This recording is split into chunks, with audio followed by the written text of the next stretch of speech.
Have you ever downplayed your accomplishments, discounted your value, or dismissed compliments? Do you find yourself struggling with self doubt and imposter syndrome, even when you know you have so much to offer? If these challenges resonate with you, then today's episode on owning your value with confidence is for you. This is a special episode in celebrating the launch of my 10th LinkedIn Learning Nano course on communicating your value with confidence. Hello and welcome to the Dare to Differentiate show, where we're all about owning your voice, value, and visibility with confidence. I'm your host, Diana YK Chan, LinkedIn top voice, 11-time LinkedIn learning instructor, career coach turned business coach for coaches at My Marketability, where I help you differentiate your brand, own your value, and communicate with confidence. Comment to let us know where you are tuning in from. We want to come say hello to let us know. I'm just going to check everything's going live here on the LinkedIn. Let me double check. Is this live? Yes, I see some of you here on LinkedIn. Comment to say hello to let us know where you're tuning in from. Whether you're tuning in live or watching the replay, I am so delighted that you're here. If we're not connected yet, make sure to follow me on LinkedIn. So today, we're going to explore how to own your value with the help of my phenomenal co-hosts, Tiffany Uman and Jasmine Escalera, both globally recognized career experts and LinkedIn learning instructors. Tiffany and Jasmine and I have collaborated multiple times and created some amazing memories together at my mastermind retreats. We're going to dive deeply into identifying your unique strengths, building self-belief, effectively communicating your value, and overcoming self-doubt and imposter syndrome. So I'm excited to share their insights and strategies with you today. So let's welcome them to the show. Let's bring them on. Hello, hello. So Hello. cool. How are you ladies doing? Thank you so much for being here. Doing well. Feeling Excited to good. be here, Diana. Hey, Oh, Always Jasmine. excited. Hello, Tiffany. Hello, Diana. Super excited. I'm excited because it's Thursday. Yeah, end of month of May, eh? I can't believe it. Like, where is this year going? Yeah. Crazy. Crazy, right? Thank you so much for being here. This is like my 10th course launch, which is huge on this Wow. topic. So thank you for supporting me and celebrating me to talk about this important topic. And I want to maybe kick things off with the audience if we can do a little storytelling, because one of the comments we always get is like, you appear so confident on camera. Like, were we always this way? Like, we're always confident. Like, what was your journey to really owning your value and voice and being a creator and doing what you do? Perhaps we'll start with Jasmine. Yeah, it's really interesting because I would say that I was confident outside of the workplace, but my lack of confidence. You were kind of talking about what sounded very similar to like imposter syndrome to me in the beginning. That really showcased and shine in the workplace. It was almost kind of like I felt like I could be the spicy, sassy Latina on the streets, but then when it came to the professional world, I felt a lot of conformity. I felt like I had to act a certain way. I felt like my story was so different from my colleagues and the people around me working in very male dominated spaces that that confidence really didn't translate into that environment. So I think that one of the things that we need to really be cognizant of and thoughtful of when we think about confidence is confidence comes from within, but it can be impacted by the external. And so that was something that I realized during my journey was that the environments and the people that I'm around can have an impact on the way that I perceive myself and my level of self confidence, and even sometimes my level of self worth. Thank you for sharing that. What about you, Tiffany? Yeah, I love that, Jasmine. I think in my particular case, the owning your value with confidence came a lot from kind of like living through it in the sense where I'm generally a fairly optimistic person, but similar to what Jasmine's sharing, when you're in a work setting, when you're having to kind of sell yourself and be an advocate for yourself and show this level of self-belief, it directly translates in how we communicate our value. And I would say, I think a mistake I made, and I see it with a lot of professionals, we often like dismiss our value, or we think, it's not a big deal, or, it's just my job, or, I'm expected to do this. And that's a little bit of the mindset at work where we can lead ourselves to play small a little bit. And so that was a big learning experience for me, especially at the beginning. And I worked, at a company like L'Oreal, which is very competitive, and you're surrounded by incredibly impressive people that can really lead you to question, like, what value do I bring? Like, do I bring value? Like, these people have, been around the block, and here I am, trying to speak up and share my voice. But that's a really negative way of thinking, right? And when you start reframing owning your value as a place as, like, it is actually my duty to, like, serve others in a certain way, right? By sharing my value, I'm actually bringing value to the others that I'm working with. And this could be in a corporate setting, in an entrepreneurial setting. It doesn't really matter. But when you come from this place of serving, is like, it's actually my duty to share this, because if I don't, that might hinder a decision that needs to be made, or it might hold me back in some way, or it might be preventing a great idea from even being heard. It's an important reframe that actually builds that confidence to own it. And so that's something that's helped me a lot, especially in working with really impressive people, of telling myself, no, I actually bring a lot to the table. It might be a complementary viewpoint, something different, maybe something similar, but with my own flair or edge integrated into it. And that's what you really want to lean into. So that's been a lot about my experience specifically with this as well. Yeah, I love that Love you that. shared, Tiffany, about that is your duty to share that. Like, even for me, I feel like because I've been in business the last 10 years, I really had to recognize, like, really making my why greater than my fear, right? When it comes to, like, who am I to do this new thing or start this new business, make this new offer? But really going back to my why is, I really want to make a difference in people's lives, to own their greatness with confidence. And I would say really took me years. Like, really, it's only the last decade, like within the last decade, I started really owning my value even more, because Yeah. for me, like, coming from Asian culture, growing up in Hong Kong, I was always told to downplay my accomplishments. Whenever I would get a compliment, it's like, oh, I'm not that smart. Oh, I'm not this. Or I would just not own any of my achievements there. So it was really hard for me to process a lot of that, like, what I've been brought up to be very humble, to not talk about these things, to the work that I teach is all about, like, how do you really advocate for yourself and showcase your value in a way that feels authentic and alignment, and for others to see that in you as well there. So this is why this topic is so dear to me, because I felt like I had to go through this whole journey of just even owning my own voice and value to be able to do the work that I do today as a coach and speaker. Wow, what a full circle moment. Right, It is. Diana? I mean, that's Yeah. pretty Yeah. special. It's so special. So I want to move on to the next question is, what are the common mistakes that you see people make when it comes to trying to communicate their value? And how can they avoid them? And I want to ask the audience, like, what are some things that you make when it comes to trying to talk about yourself or highlight why you're the ideal candidate to hire or to get a promotion? What are the common mistakes people tend to make? Mm.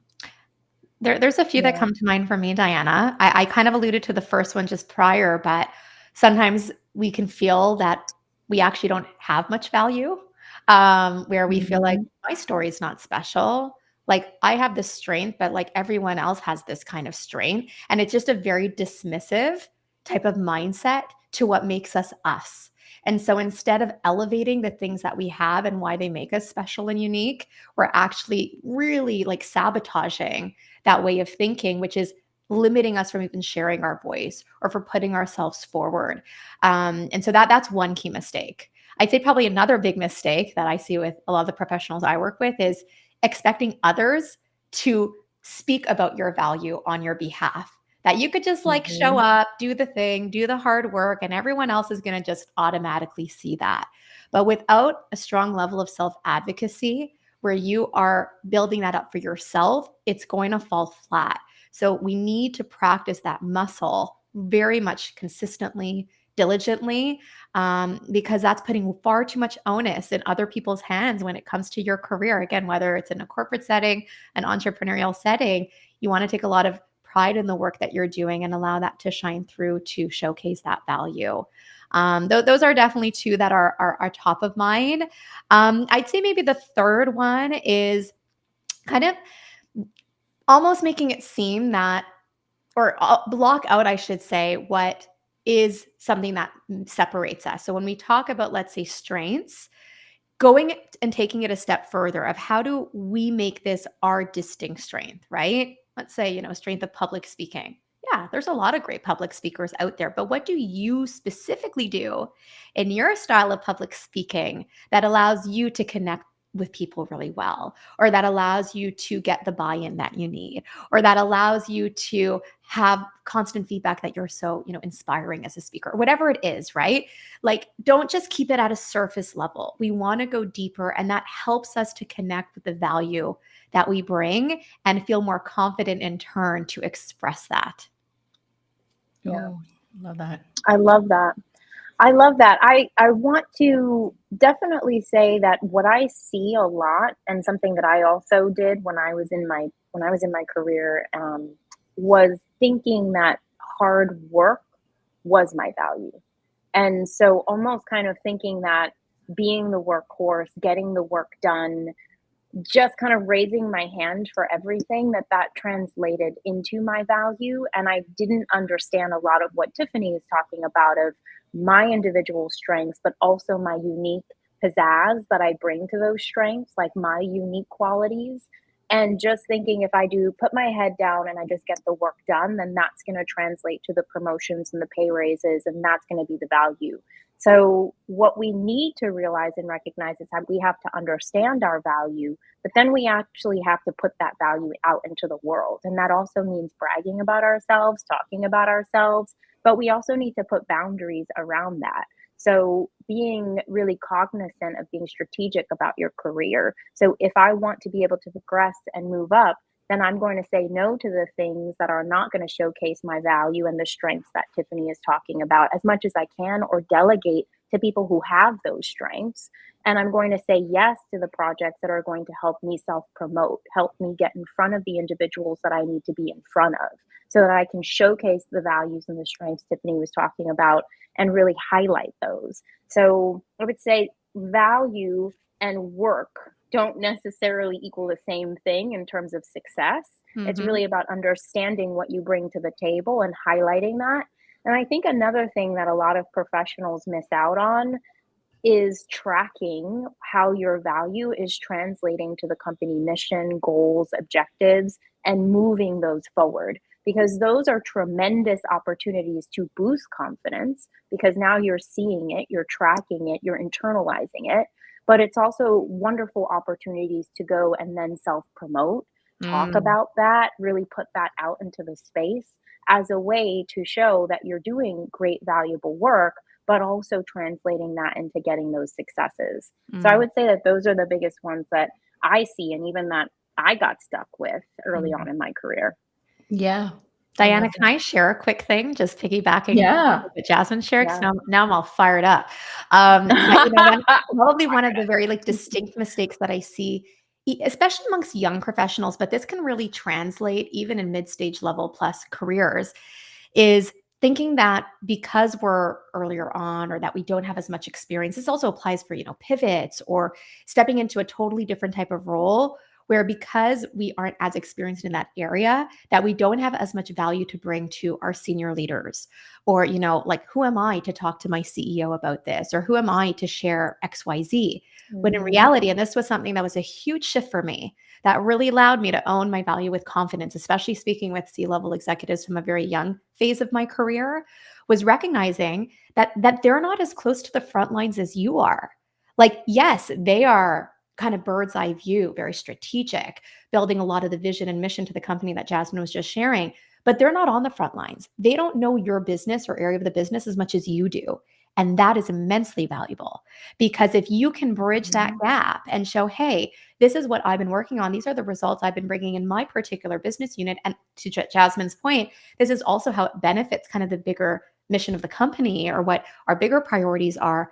That is value, like 100%. And tying in how you've delivered on that, or how that's distinct to you, is just the cherry on top that brings it all together. So I wanted to share that added thought. I hope that's okay. I I love love I that. love that. I So love good, that. because I feel like young professionals are kind of sort of teetering on this line of, can I go and talk to these big wigs? And it's like, you should be talking to You those big wigs. should. Like, They want to. I think that was the biggest breakthrough I had when I had that first conversation with my CEO at L'Oreal. I was nervous as anything. I was like, "Oh my gosh, here I mhm, am, junior product manager, seeing my CEO at a table eating alone." I'm like, "I'm just going to go and talk to him." And like the receptivity that I was met with was very pleasant surprise in the sense where you could tell that they're craving connection because as you Mhm. grow in your career, I think we can all agree, and we've seen this in some capacity, it gets lonely at the top, right? Again, whether in a corporate setting or entrepreneurship, it's lonely at the top. And so they're actually kind of craving that connection and conversation with all levels of a company. And if you're that one that yeah, has the courage, that has maybe a little bit of that fear driving you, but you're to Diana's point earlier, like, I'm going to do it anyways. Like my why in building a great relationship with one of our senior leaders is more important than the fear that I feel right now of like, what will happen if I don't do that for myself? It's Yeah. important to have these shifts just like constantly working in the background of our mind so that you can take that action. Yeah, I love love that. it. And I'm going to add on just to wrap this on this here is the common challenge. This is what we're talking about is the perspective shift, right? A lot of times when I prepare Mhm, people for interviews, the perspective is like, oh, that was just part of my job. That was just my job. And so we're undermining our value or underestimating like what we really bring to the table. When we're just coming from that perspective, it was just part of my job versus like, hey, like this is how I really made a difference, made an impact, made a contribution. The energy of how it's received is so different when you speak of it differently or see things in a different light there. Right. yeah, Yeah. absolutely. I want to hear from the comments and feel free to chime in. Yes, Victoria is here. My most favorite people on the planet besides my kids. Hello, hello. I love that. Thank you for supporting us, Victoria. And hey, Ruth. So my next question is this ties into what we've been talking about is around dealing with self-doubt and imposter syndrome.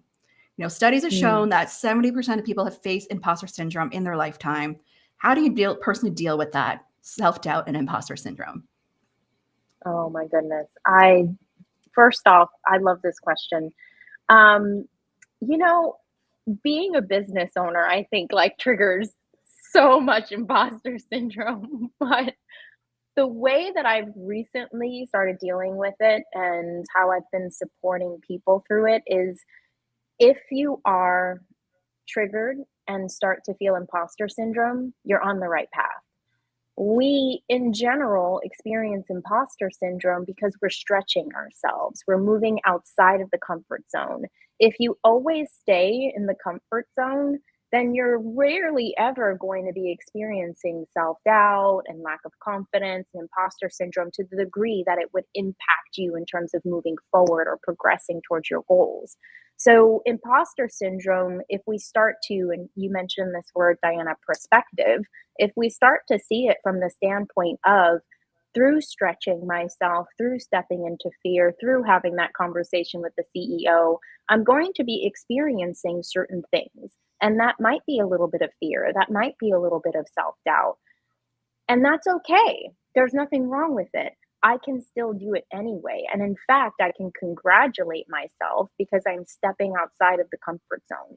So I think, as you mentioned, Diana, everything really is perspective. And if we can see imposter syndrome as sort of that trigger of like, oh, wow, I'm doing it, rather than, oh, wow, I can't do it, I think there's a major way that we can start to shift the narrative around imposter syndrome as just a natural path towards success as you define it, rather than some kind of blockers or stopping points. And it can be almost in a way like we're labeling people as having imposter syndrome, which is a way to almost kind of stop us from moving forward. Yeah. When I think it's really an empowering way to see it as just the natural course of growth. Yeah. I echo so much of that, Jasmine. I always say, any level of professional growth is going to feel uncomfortable. And so imposter syndrome is Mhm. actually very natural to feel instead of fighting it, almost like running towards it of like, okay, this is like a moment in my career where like this can be a big breakthrough for me. Right. And a lot of it comes down to not dismissing that we feel it, but how do you choose to respond? Like, are you going to be the one that sees it and be like, well, I guess I shouldn't be here. I'm just going to go back the other direction? Or do you see it as this turning point of like, okay, this is going to be feeling really uncomfortable for me, probably going to be a pretty steep learning curve. I'm probably going to have to lean on other people who are experts in other areas. And I'm going to then try to show up in my areas of expertise because I am here for a reason, right? It's like these cognizant shifts of how do you choose to respond? Don't let it hold you back, because if you do, then it will. But if you choose, similar to what Jasmine's sharing, of like, I'm gonna run toward it, I'm gonna go for it and show up in the best way that I can, while still acknowledging that this is gonna be a learning for me, but I will come out the other end stronger. That's really what it's all about. And I always like to say, don't confuse inexperience with inability, right? Because this is so closely tied with imposter syndrome. Just because you haven't done something doesn't mean that you don't know how to do it, right? Just because you haven't done something yet doesn't mean you aren't fully capable of doing it and doing it really well. Okay. You just haven't had that chance yet. But chances are, if you have imposter syndrome, it's because you've just been entered into a new role. Or maybe you're going from, manager into director level, or director into VP level. That is going to take a different skill set from you. It's normal to feel the imposter syndrome. But just know that, okay, maybe I haven't done that yet, but now's my chance to give it a real shot and go for it. I mean, that's something that's really helped me push past those moments of self-doubt and imposter syndrome. There was a moment in my career, kind of about 2 years in, so still fairly early on, where I was without a boss for about 6 months. I was supposed to have a boss, and that boss quit, and my other previous boss was on mat leave. So there was a 6-month window that I didn't know at the time would be 6 months, where I didn't have a boss. And it was an immediate leveling up opportunity for me. And I was scared. I was nervous. And I felt a lot of that imposter syndrome where I was being asked to take certain things on. I'm like, but I'm not a manager. I don't have a team. But I really leaned into this. I'm like, okay, well, you know what? Haven't done that yet, but better now than never. And so I think it's a lot of how we choose to attack and go for it, and not letting ourselves become our own roadblock. Yeah, love that.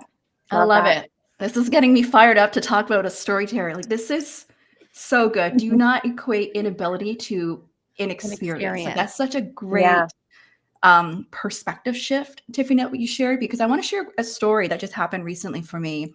Was that I closed a really big executive coaching engagement that I've never done before. Well, I mean, I have coach clients, executive clients, but not at that scale.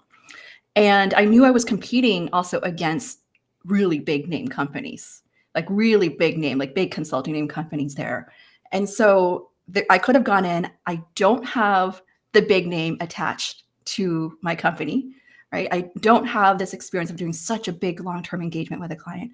But going back to here is do not let this inexperience equate to inability. Here is recognizing, well, there's a reason why they are looking to hire you or they want to work with you, is because they value XYZ experience. In my case, is valuing my experience of having been an executive coach, having done a lot of interview coaching, and also done a lot of case interview coaching as well, and working with executive search firms.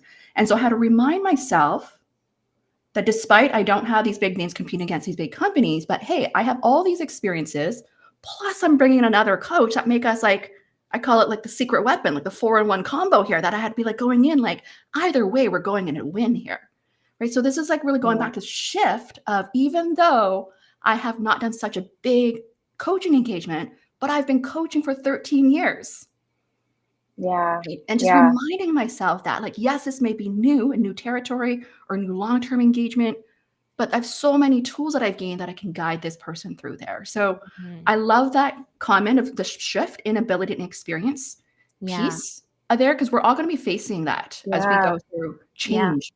Yeah. It makes me think of a question that I actually have for you ladies, because so much of what I think about in terms of confidence is being confident enough to take risks and being confident enough to fail.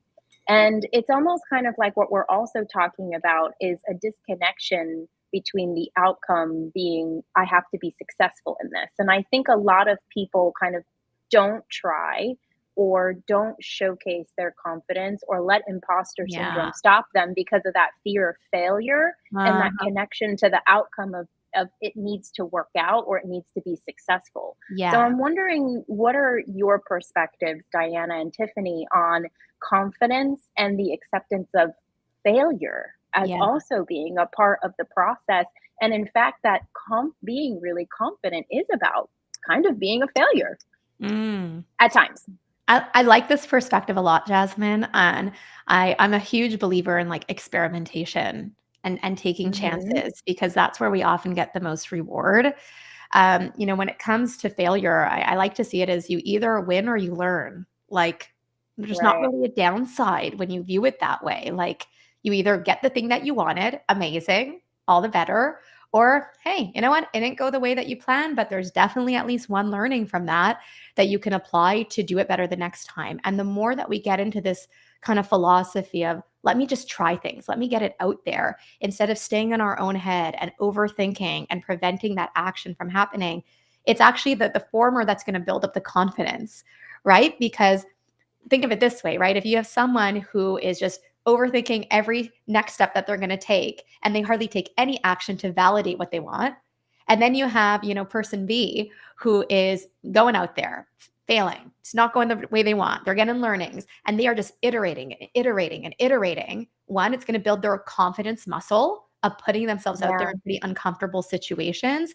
And two, they're likely going to be further ahead as a result because they've just tried all these things and they know what works and doesn't work for them or in their particular work context. So it's so much more valuable in that way too. And it's a big way of how I choose to view failure, I think, as high achievers, which I think we all are. The idea when we think of failure and like a negative connotation could feel really scary. But when you kind of flip it of like, well, what's even scarier than that is like not taking that chance or playing small, Right. realizing, oh my gosh, like these last 5 years, I could have been doing this. And I kind of restricted myself to this because I was just scared to like go for it. And for what? Like to not get that learning that actually could have helped me and knowing that 5 years ago versus only learning that now. Right. So a lot of what we're talking about today, I think, guys, is like the reframe, right? And how we choose Yeah. to view this, how we choose to show up. That's within our control. And so focusing in on what we can control and how we want to respond is like half the battle. It really is. Yeah. I love Yeah. that. I'm going to echo that too. Like the reframe, I like to see it also as, I always like to see as a gratitude, like even whenever there's an opportunity coming, whether I get it or not, like it's something around releasing yourself from the outcome, detaching yourself from the outcome. Something I've been talking a lot with my clients lately, where we can be so pressured that, oh, I need to achieve this goal by this time, get this many clients or get this opportunity this time, that we're so attached to the outcome. It's hard to enjoy the process and Yeah. develop that skill of just enjoying that. I'm developing a skill. I'm developing a muscle along the way. I'm gaining already, like really seeing that I'm already either way, like even like for me, it was like either way, this was like a learning, a win for me. Yeah. Like whether I get Absolutely. the opportunity, it's already a learning, it's a win. So by just even for reframing that and seeing, hey, like, this is already a positive thing, it changes how we're attached to the end goal of Yeah. there. I love that. And even I'm going to quote one of my Peloton instructors, Jess Sims, because I think you guys know I'm into my Peloton these days. Anyways, like she would always say in like some of her spinning sessions and workouts, like I don't have to, I get to. And I love that shift. Yeah.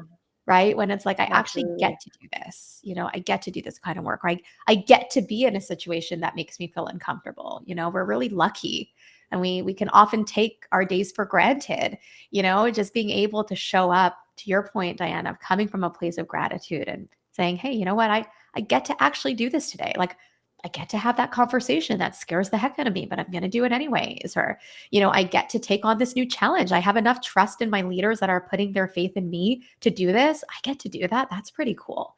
And it's a very slight but important reframe in that sense too, of not feeling like it's a chore or something that's a struggle, but more of Mhm. like, wow, I'm in a position Yeah. to get to actually do this. Yeah. Yeah. That's beautiful. I love that. Let's move into some practical tips here.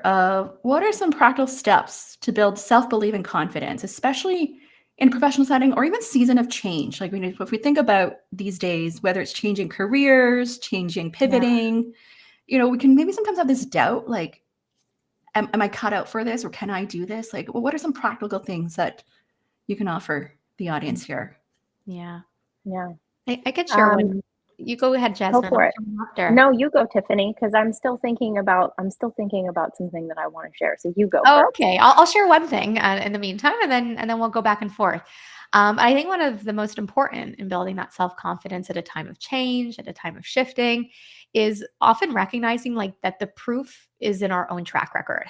I see this a lot when we're making changes in our career, a pivot where it's like, well, that's a whole new field that I want to get into, or like I don't have experience in that.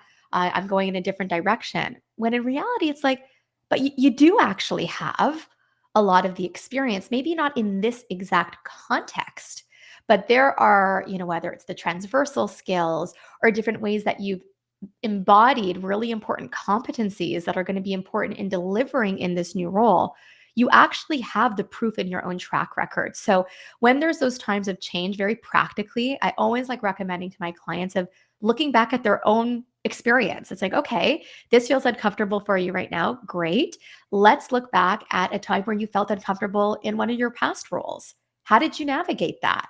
And then it gets them to think, oh yeah, actually it's true. Like I kind of felt this when I started at the company like 2 years ago. And, I'm like, okay, so, like what helped you in that? Or, oh yeah, actually it's true. I use kind of these strategies, or I talked with a lot of people, and, and you'll help kind of bring it out of yourself when you think of it in that way, that you have done the thing, maybe not in that exact particular way, but there's enough foundation there that can absolutely be transferred in parallel to what you're expected to do now. And this is probably one of the most common questions I'll get, in the work that I do today, is going for people management, where it's like, but I don't have people management experience, but they need people management experience for me to get to be a people manager. So it's always that like tipping point of like, well, how do I say that I have people management skills when I've never had the chance to do it, but I'm kind of at the point where I want this. And so again, it's not necessarily in this particular example, very tactically, of like having had led a direct team. Maybe you've actually shown your leadership and management capabilities across support teams, which is sometimes even very much harder to do because they don't report into you. They don't owe you anything. But if you've been able to influence and inspire others in different departments who have their own managers, and they've done the thing that you needed them to do, that is immensely valuable in terms of showing people management skills and people management abilities, or, managing vendors that you work with, internal or external, right? Like there's always ways of framing the narrative when you think about, I actually can do this. I just need to kind of position it in a way that showcases it in that light, instead of making it feel like, no, I don't actually have exactly what they're looking for. There's always a little bit of a nuance there, but tapping into that is a big one to really help build that self-belief and self-confidence that you absolutely can do this. Love it. Yeah, I love that. And I think for me, going into my scientist self, I'm trying to think, I was like thinking back to like, how did I really strategize this? And for me, what's really important is when you're trying to build confidence, it's almost kind of asking yourself, what is it that I want to achieve? Like, what are those end goals that I want to make happen? And why are they important for me? And one of the questions that I ask myself a lot is, if I stayed right where I am and I never moved the needle and never achieved those goals, what would I realistically potentially be missing out on? So it's almost my capability and my way of saying, okay, so I have this goal, I have this objective. What is it going to lead me to? But if I never gave myself a shot, if I never tried, what could I potentially be missing out on in terms of opportunities and possibilities and people and relationships, to sort of like smack myself a little bit to give me, that intention for that why. Um, I remember when I was building my confidence in my career, I essentially did this is going to sound a little weird, but a gap analysis where I was like, where do I want to go?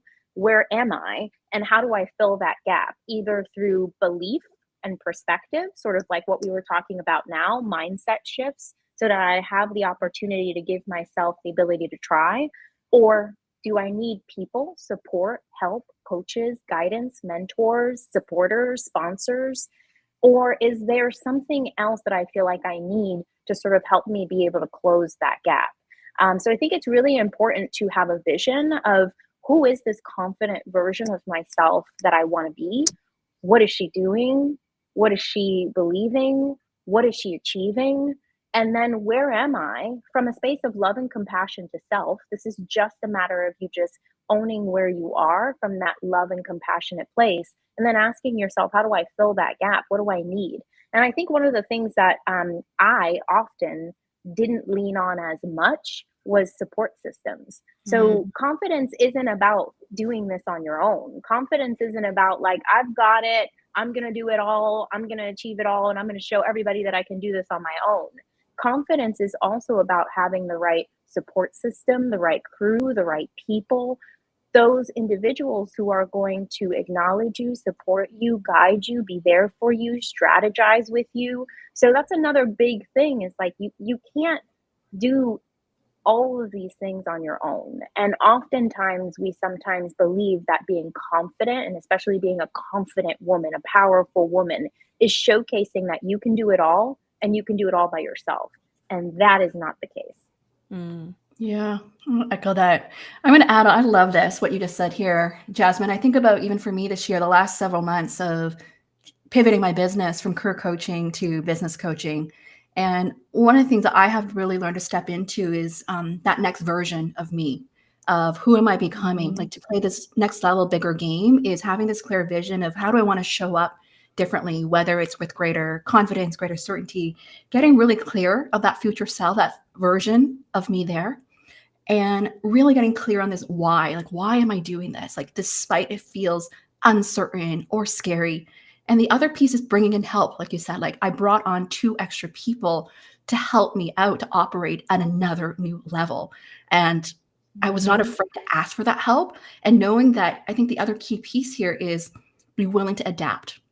You're not going to be perfect when you're doing something new. In a season of change, it's going to feel messy. It's going to feel uncomfortable. It's going to feel awkward. Right? There's so many of these feelings of doubts, but we need to keep reminding yourself of like, wow, I get to do this. This is so fun and exciting for me. I was just telling my clients yesterday, like I'm creating and building things right now as I go based on what the feedback I'm getting from people. What do they want more of? And step into that and being that presence of like, I'm here for you. And but also still owning my, hey, this is what I know. This is all things I've learned throughout my journey. And this is what I can offer. And still be resourceful and adaptable and flexible along the way. Mm. I love That's so that. Continue good. to grow. Mm-hmm. Right. Yeah. Anything to add there? I love the storytelling. This is so juicy. The stories that I think this is like, I think the audience here is like owning this, right? And I Yeah. want to tie into this question, maybe if we can tie into this. It's a little slightly different version is how do you maintain your confidence when facing setbacks or criticism? So Criticism. this could be like, and I know a lot of you have examples of this, like whether people have faced challenges at work or they had a toxic work situation, whatever that is, like that shook their confidence. Like, how do you bring that back, Heather? Mm. This is a Yeah. common one, I feel like, as I've heard a lot in the past year from many people. It's a really important question, actually, because when you look at criticism, you really want to look at it like, what is that actual criticism? My hope for everyone listening to this is that the criticism is actually about possibly the work that you're doing, but not about you as a person. That's not always the case when you are dealing with a toxic manager, a toxic boss, where it could actually very much feel like a personal attack. But let's say, for argument's sake, that we're talking about criticism tied to the work that you're doing. And I think for anyone here that totally puts a lot of their energy into their work, that pours their heart into it and takes a lot of pride in what we do, I'm one of them, that we can take criticism in a way where it means something about us. Similar to what I shared about failure earlier, when you look at criticism as, hey, how can I actually learn from this? What can I take from this criticism? That's not about me as a person, but more objectively, oh, sorry, they're happy with what I'm sharing right now. Little fireworks on how to handle criticism. But all jokes aside, oh, hang on a second. I think I'm freezing. I'm going to come back. There we go. Hopefully, is this working? Am I still frozen for you guys? Am I frozen? No, I'm back. No, you're not frozen. Okay. Okay. Anyways, what I was trying to get at is, when you start looking at criticism of what can I actually gain, in terms of learning from this, or even probing for clarification. This is probably one of the most important techniques when you get criticism. Instead of instinctively taking it and internalizing it of, oh my gosh, I failed on this project. Oh my gosh, I let my boss down. Oh my gosh, what does this mean about me as a person? Flip that. Say, thank you for that feedback. This is really insightful. I have a clarification question. When you're explaining XYZ, Is this pertaining to X or Y? And you ask these types of clarification questions so you actually understand what the source of this criticism is. And most often, it's actually nothing to do with you. It's more about the work itself or the deliverable that you're working on.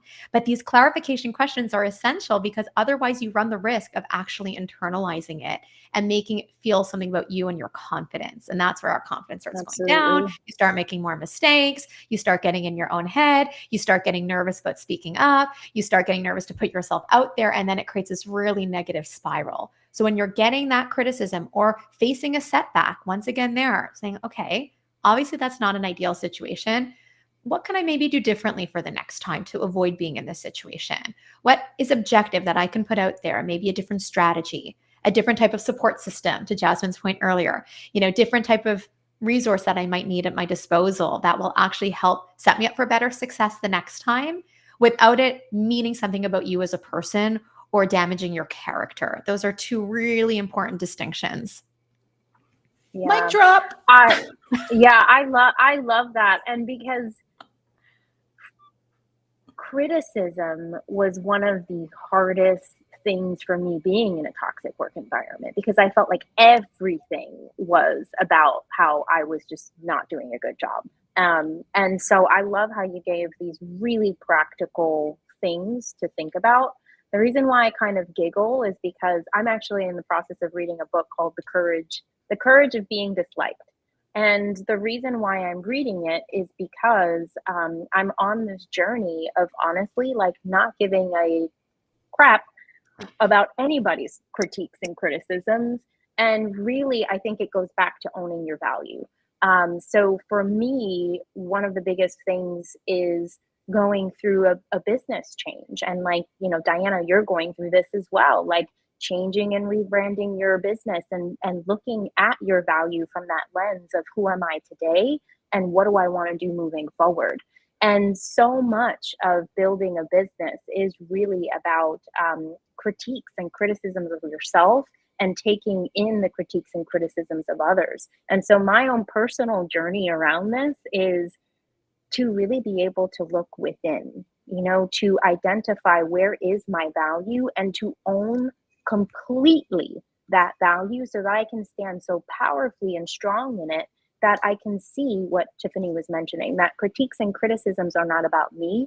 And in fact, sometimes critiques and criticisms are actually about the other person and about things about them that they don't like or that they don't want to see within themselves. So I think, again, it goes back to the perspective and the reframe of when you own your value so immensely, when you know what you bring to the table each and every day, that is when you can get to the point where you can implement those strategies that Tiffany mentioned, where you're going to look at it and you're going to say, okay, I know I'm the sugar honey iced tea. Like, I know I'm dope, but I also know that there are things that I need to do to grow within. So how can I see this from the perspective of growth and leveling up? How can I ask those questions that are going to help me to get there? And how can I not take this personally? Oh, so good. So good. I want to, as we wrap up here, this is such a juicy discussion. We're going to offer some like practical steps to the audience of really owning a value. One of my formulas I always talk about is to own your value. We need to first really identify your value. Like even taking that step of writing out your accomplishments, your strengths, your qualities, whatever that is, right? That's the first step. Number two, once you write that down, you may not believe it yet. This is where a lot of the mindset shift comes in, into really working your minds believing in your own value, right? Shifting that perspective, affirmations, whatever that is, moving to that second stage of believing your value. The third stage, which is really what my course is about, is communicating your value, voicing your value. Practice talking about what are you proud of? What do you bring to the table? What can you offer? How can you help someone? That's a three-step stage approach that I encourage people to really walk away with, of helping you to own your value with confidence. It's not going to feel easy at first, right? And I want to ask Jasmine and Tiffany here as we wrap up, like, what are some of those practical things that you have to offer your audience, especially when those just feel like, oh, it's not easy, or they feel like I'm still boasting. Like, what's that advice that you have for them, to an exercise that they can do to really take home here? This is so good, Diana. I think one of the big pitfalls, as you're mentioning, is We can so easily feel like we're being egotistical, or it's all about us, or we're bragging, and that can feel really uneasy. Like I used to feel super uneasy about that as well. But when you start realizing that it's actually not even about that. It's about letting others know the value that you create and how that can benefit like a bigger mission, whether it's the company vision, objectives, or even in an entrepreneurial setting. Like it's about the bigger why, like behind this, right? And without sharing that, we can't just count on people to know that. And so, very practically, some verbiage shifts that I found to be really helpful for me as I was building up the confidence to start saying I more instead of we. You know, we Mhm. often talk about we did this, the team did this. And I know I might have mentioned this in the past in some other sessions we've had, Diana, but there's kind of two key things. So, one is actually asking yourself, what wouldn't have happened if you weren't there? Okay. This is a great question. What wouldn't have happened if you weren't there? That's immediately going to help you extract amongst you and your team, what was it that you specifically did that brought value? So that's kind of step one. Mhm. And then step two, from a verbiage standpoint. So I don't know why my emojis are going crazy today, guys. Um, they're liking it. But the second step is, oh gosh, here I am freezing again. Let me come back. Hang on a second. Okay, let me know. Am I still here? Am I frozen? It's a little frozen on my end. Okay, I We think can we're hear back. you. No, you're good. Yeah. And then the second piece is the verbiage shift. So if you don't feel fully confident yet, remember, yet to say, I did this, or I achieved that, or I led this, that's okay. We're going to work up to it. But saying words instead of something like, a project I'm really proud of was, or, this task that was something I directly contributed to. Like, you can find softer ways of showing your direct involvement in something to build up to the confidence of really having that I statement as something that you can own, right? Because especially in a company setting, if you're throwing around the we's and the teams and the we's and the teams, it's going to be very hard for those important decision Mhm. makers internally to know, okay, well, was it actually Jasmine who did that? Or was it like other people who did that?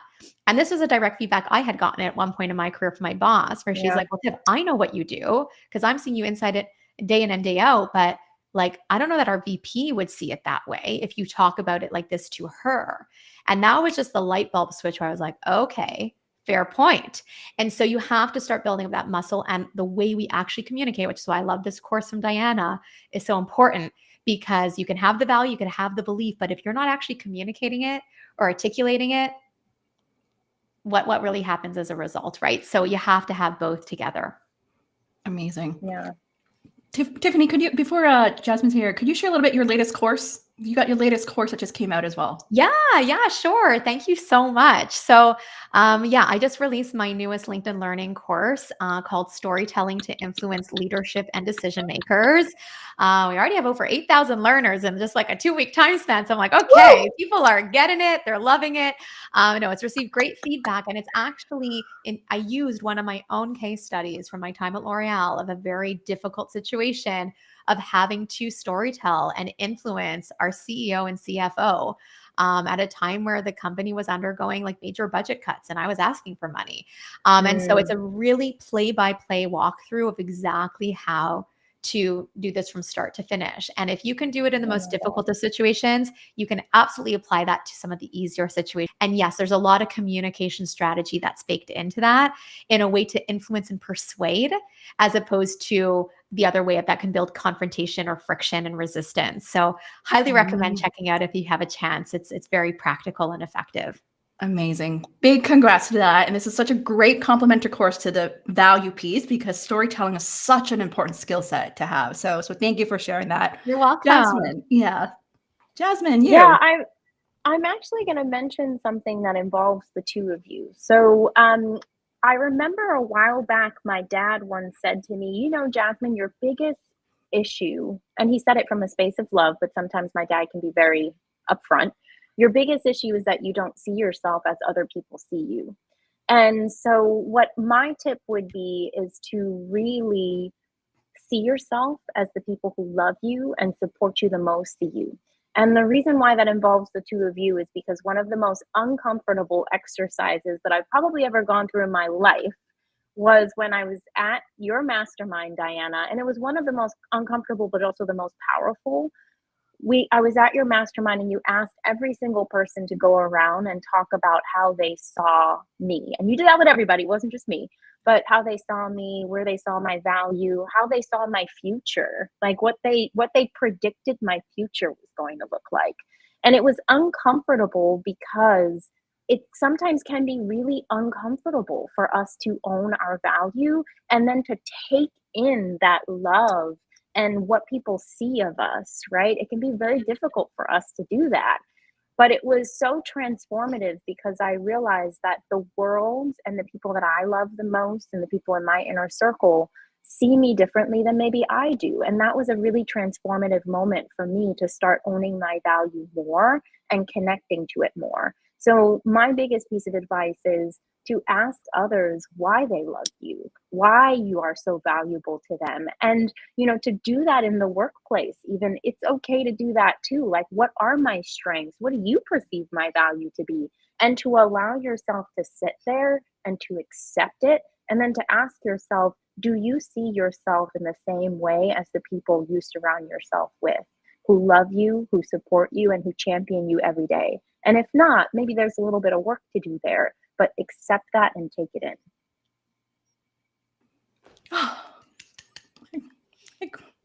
Yes to all of that. I know, I had a goosebump moment and a teary moment here.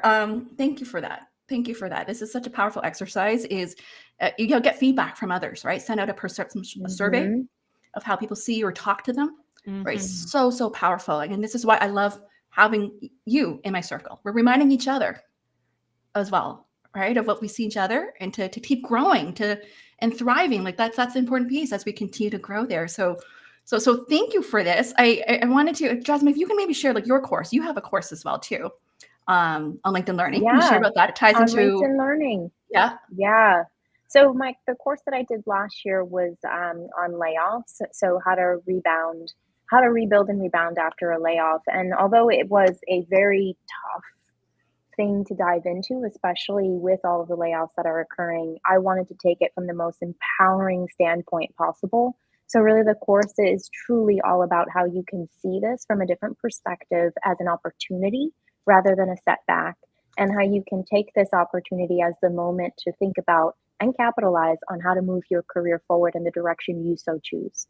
So it was a wonderful course to do. I poured my heart and soul into it, and I absolutely adore that I can support people who are in that transitional stage in an empowered way.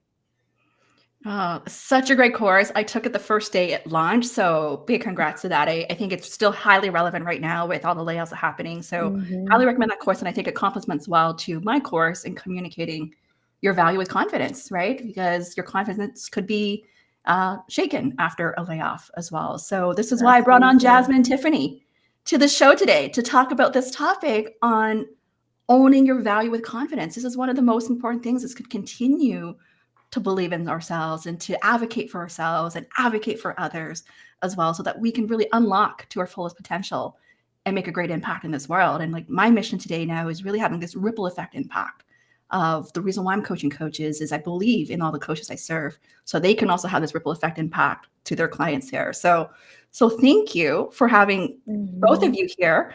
I'm just going to put out here like the course to take out. So what I want to mention as we wrap up here is, 10th course. My 11th course is coming out next month, guys.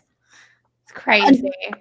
Diana is the nano course queen, in case anyone I didn't know. For real. I love it. I love that title for you. Nano course queen. Nano course queen. My 10th course, Communicating Your Value with Confidence, just came out, right? Highly recommend. It's only 8 minutes long. Next month, the course is on demonstrating your transferable skills for internal ability.